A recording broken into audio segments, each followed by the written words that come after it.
Be prudent for us to await details of the circumstances of his early exit for us to make any meaningful comment, because the problem we have with the commission is that most of the times we do not know many of the reasons behind the decisions that they make.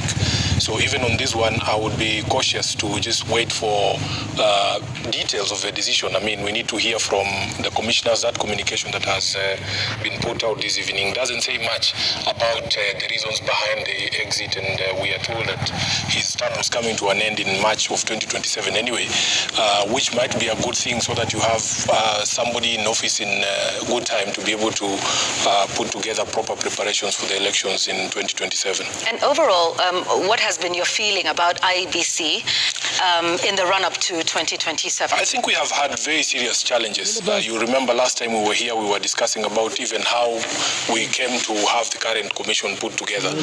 In the initial days after the expiry of the terms of Chebukati and the others, this government was very keen on having an IEBC that was pliant, an IEBC that was put together unilaterally by William Ruto. You will remember it was one of those things that took us to the streets in 2023.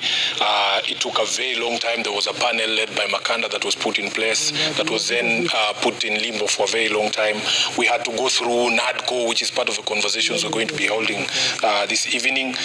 It was a product of very serious labor on the part of the opposition to be able to have the current commission. We have seen very little in terms of indication that there will be a commission that can live up to the expectation of Kenyans.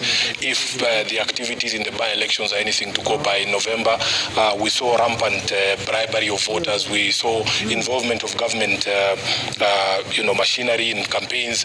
We saw use of government resources in campaigns, and yet this commission passed those by-elections to be free and fair. So I think for me, we will still hold out to be able to see what this commission can deliver for the people of Kenya. Indeed, thank you. Stay with us. ODM Party SG Edwin Sifuna, we have much more to talk about with you here on the program tonight, but to some more news now. Public participation on the sale of 15% of the government-held Safaricom shares to Vodacom has begun in Nairobi, Mandera, Nyandarua and Machakos.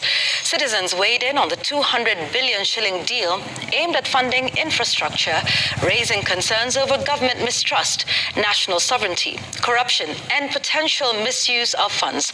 Supporters of the multi-billion transaction called for Kenyans' inclusion in the share buyout and civic education on the financial